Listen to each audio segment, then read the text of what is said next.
In the mid-1980s, two actors were on the rise in Hollywood, each carrying an unmistakable warmth and charm that made them instantly likable. Both embodied the archetype of the friendly, down-to-earth guy next door, capturing audiences with their genuine affability. These two were Tom Hanks and Steve Gutenberg. While Tom Hanks would go on to become one of the most revered actors of his generation, earning multiple Oscars and maintaining an unshakable A-list status, Steve Gutenberg's career took a different trajectory.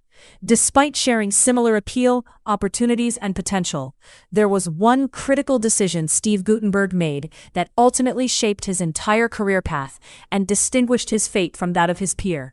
This is the story of how that choice influenced everything that followed. Steve Gutenberg grew up on Long Island, where his love for acting sparked during his teenage years, though he didn't consider himself a natural talent. "There were much more charismatic guys than me," he would later admit. During his high school years, he was often cast in supporting roles, learning the craft from the sidelines rather than commanding the spotlight. Despite this, he managed to secure a small part in an off-Broadway production of The Lion in Winter, and even spent a summer studying at Juilliard under the tutelage of John Houseman. Yet Steve believed luck was a significant factor in being chosen for roles, a notion that would repeatedly surface throughout his career. Behind Steve stood his father, Stanley Gutenberg, a former Army Ranger with the 82nd Airborne Division and a New York City policeman. Rather than being intimidating, Stanley was a profoundly hands-on and caring father, a contrast to his own cold and distant upbringing. Steve recalled, "My grandfather was cold. He wasn't a kissing, hugging type of dad to my father, so my dad was the opposite." Stanley was always present, never out partying with friends, and deeply supportive of Steve's ambitions. When 17-year-old Steve told his parents he wanted to move to Los Angeles to become an actor, he braced for resistance. Instead, his father sat quietly at the foot of his bed the next morning and simply said, "Good choice, and let's see what happens next. That's the excitement of life." In 1976, freshly graduated from high school, Steve made the bold move to Los Angeles, armed with $300, some salami from his mother, and his father's briefcase. His parents gave him a strict 2-week deadline to find work, and he met it. Within those first 2 weeks, he landed a Kentucky Fried Chicken commercial, acting opposite Colonel Sanders himself. But Steve didn't stop there. With relentless determination, he sneaked onto studio lots, Paramount, Universal, 20th Century Fox, by punching blank time cards and bypassing security guards. There were no cell phones or computers then, so he relied on grit and resourcefulness, calling agents and producers to pitch himself for auditions. This hustle paid off. He landed small roles, including a TV movie called Something for Joey in 1977, and later the lead in The Chicken Chronicles, a high school sex comedy that unfortunately flopped. Yet, he persevered and eventually secured an agent. Then, unexpectedly, his agent called with a role that would alter his career, The Boys from Brazil, a thriller based on Ira Levin's bestseller. At just 20 years old, Steve found himself acting alongside legends like Laurence Olivier, Gregory Peck, and James Mason. Reflecting on these experiences, he noted, "The more successful the actor, the nicer, sweeter, and more understanding they are. These three monsters were just fantastic to me." It was more than career building. Steve was crafting a personal philosophy about kindness and humility in an often ruthless industry. In 1982, Steve appeared in Diner, directed by Barry Levinson, which featured an ensemble cast including Mickey Rourke, Daniel Stern, and Kevin Bacon. Steve's character, Eddie Simmons, was inspired by his own long-distance relationship, lending a depth of vulnerability and authenticity that resonated with audiences. The studio was initially unsure about the film, but Levinson secretly screened it to critic Pauline Kael, who loved it. That rare moment of critical endorsement changed the film's destiny. Steve's career was gaining serious momentum. The following year, he took on a dramatic role in The Day After, an ABC television movie depicting the horrors of nuclear war. Viewed by over 100 million people, including President Ronald Reagan, the film sparked intense national debate. Steve proved he could handle serious, weighty material with grace and sensitivity, expanding his range beyond comedy. 1984 was a pivotal year. Steve wanted to work with Ron Howard on Splash, but was turned down. The role went to Tom Hanks. Interestingly, producers of Police Academy had initially wanted Hanks for the lead role that eventually was given to Gutenberg.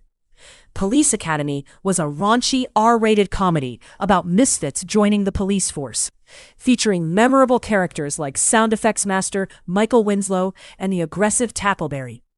At the heart of the chaos was Steve's character, Carrie Mahoney, a street-smart troublemaker forced into the academy as an alternative to jail time.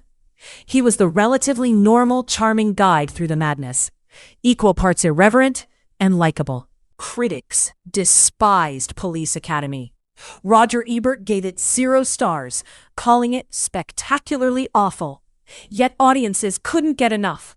The film became the 6th highest-grossing film of 1984 and launched a massive franchise. Steve even turned down the role of Venkman in Ghostbusters to star in Police Academy.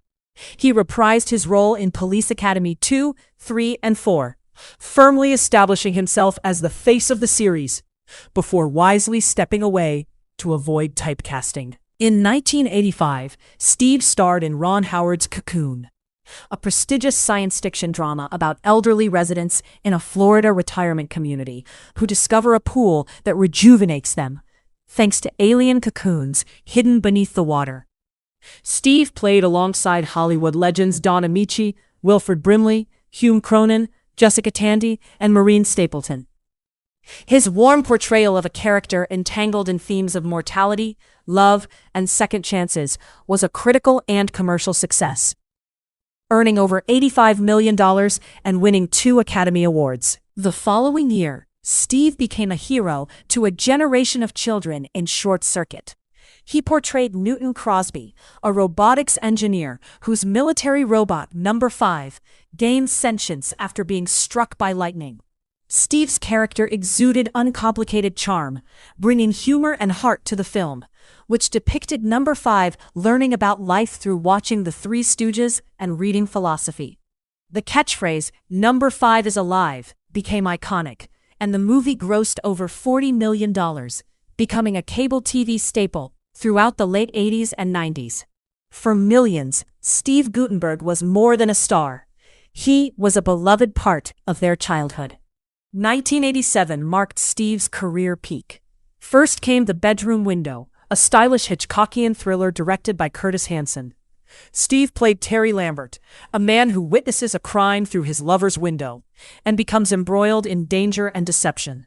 The film was darker, sexier, and more complex than his previous work, showcasing a dramatic range that critics had long overlooked. Fans consider it his most underrated performance. That same year, Steve starred in 3 Men and a Baby, alongside Tom Selleck and Ted Danson. He portrayed Michael Kellum, one of 3 bachelors in New York, whose lives are upended when a baby is left on their doorstep.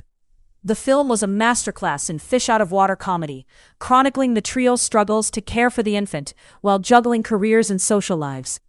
The chemistry between the leads was electric. Selleck brought authority, Danson neurotic energy, and Gutenberg the heart. The film balanced sweetness and humor perfectly, resonating deeply with audiences. 3 Men and a Baby became the highest-grossing film of 1987, earning over $167 million domestically and outperforming blockbusters like Fatal Attraction, Beverly Hills Cop 2, Lethal Weapon, and RoboCop. It was a cultural phenomenon, widely quoted and beloved. Steve was officially a movie star. He reprised his role in the 1990 sequel, 3 Men and a Little Lady, which, while not as acclaimed, performed well at the box office. In 1988, Steve starred in High Spirits, a supernatural comedy set in an Irish castle. He played Jack Crawford, an American tourist who encounters real ghosts in a supposedly haunted hotel. Directed by Neil Jordan and co-starring Daryl Hannah, Peter O'Toole, and Liam Neeson. The film was a chaotic mix of slapstick and romance. Although it didn't match his prior successes, it demonstrated Steve's willingness to take on quirky projects and collaborate with interesting filmmakers. By the end of the 1980s, Steve Gutenberg had appeared in some of the decade's most beloved and successful films. His image was everywhere: magazines, talk shows, movie posters, and his face as recognizable as any star in Hollywood. Yet beneath this apparent success, something unusual was happening. When people talked about Police Academy, they remembered Michael Winslow's sound effects. When discussing Cocoon, praise went to the elderly cast. Short Circuit was all about Johnny Five. Three Men and a Baby was an ensemble triumph. Steve was always the nervous, nice guy, the one who held things together quietly. His squeaky clean persona wasn't manufactured. It was genuinely who he was. In a 1988 interview, Steve revealed he wasn't much of a partygoer, unlike his Three Men and a Baby co-stars, Ted Danson and Tom Selleck. "My idea of a good time was watching sports and eating pizza," he said. "Ted and Tom are older than I am, but I felt the oldest." He owned his reputation as the nice guy and never felt cornered by it. "Being Mr. Nice Guy got me where I am now," he explained. However, the 1990s brought seismic shifts in Hollywood. The industry's appetite shifted toward edgier, more complex protagonists, and Steve's inoffensive, likable persona quickly lost appeal. He gravitated toward family films like Zoo and Roxanne, and comedies such as It Takes Two, and even tried his hand at directing with the 2002 adaptation of P.S. Your Cat is Dead. Yet none of these projects ignited the flame of his earlier success. While contemporaries like Ted Danson, Tom Selleck, and Ron Howard continued to thrive, Steve became something of a punchline, a symbol of 1980s nostalgia rather than a current star. He even embraced this status, appearing as a self-parodying version of himself on the cult TV show Party Down. He competed on Dancing with the Stars and appeared in sci-fi films like Lavalantula and Sharknado 4, celebrating his place in pop culture as a beloved if somewhat dated icon. He also took on darker roles occasionally, like a pedophile on Veronica Mars, a character he despised but relished the challenge of playing.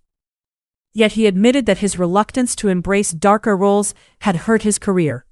"I like being nice, but as an actor, people mistake niceness for weakness." Throughout all of this, Stanley, Steve's father, remained his rock. When Stanley was diagnosed with kidney failure, Steve began driving 400 miles weekly from Los Angeles to Phoenix for his father's dialysis treatments. "My dad was always there for me," Steve reflected. "I was in love with my dad. He was my best friend." Stanley passed away in July 2022 at age 89, with Steve holding him and performing CPR, struggling to accept the loss. "I probably let him go a year later," Steve said. Steve channeled his grief into artistic expression, creating a one-man play titled Tales from the Gutenberg Bible, and writing Time to Thank Caregiving for My Hero, a tribute to his father. "When I perform this play, I'm talking to my dad," he said. Despite their close bond, Steve never became a father himself. Now living in Pacific Palisades, California, where he has resided for 37 years, Steve was married to CBS reporter Emily Smith from 2019 until their divorce in 2025. In January 2025, when devastating wildfires swept through the Palisades, Steve sprang into action. As nearly 200 drivers abandoned their cars, fleeing the flames on foot, Steve moved vehicles, cleared paths for emergency responders, and helped neighbors evacuate safely. On Instagram, where he boasts nearly 500,000 followers, his bio reads simply, "Actor, writer, sandwich maker." His posts are thoughtful reflections on life, kindness, and gratitude, quintessentially Steve Gutenberg. Even online, he remains genuinely the nice guy, not an act, but simply who he is. Steve Gutenberg's story is a testament to the unpredictable nature of Hollywood and the power of humility. While many actors might have fought to reclaim past glory, Steve embraced the ebb and flow of fortune with grace. He recognized his rise was as much about being in the right place at the right time as it was about talent. When the spotlight shifted to others, he didn't take it personally, but continued pursuing projects that interested him, unburdened by fame's demands. He wrote books, performed on stage, and shared wisdom with hundreds of thousands of fans online. Today, at 66 years old, Steve Gutenberg remains as gracious and warm as he was in those beloved 1980s films. He lives by his father's words, that life's true excitement is in what comes next. For nearly 5 decades, Steve has embodied that philosophy, never clinging to what was, always open to what might be. His journey reminds us that success isn't always defined by awards or fame, but by kindness, resilience, and the courage to keep moving forward. If you enjoyed this deep dive into Steve Gutenberg's life and career, please comment, like, and subscribe. Your support makes a big difference. And as always, I truly look forward to seeing you all in the next video.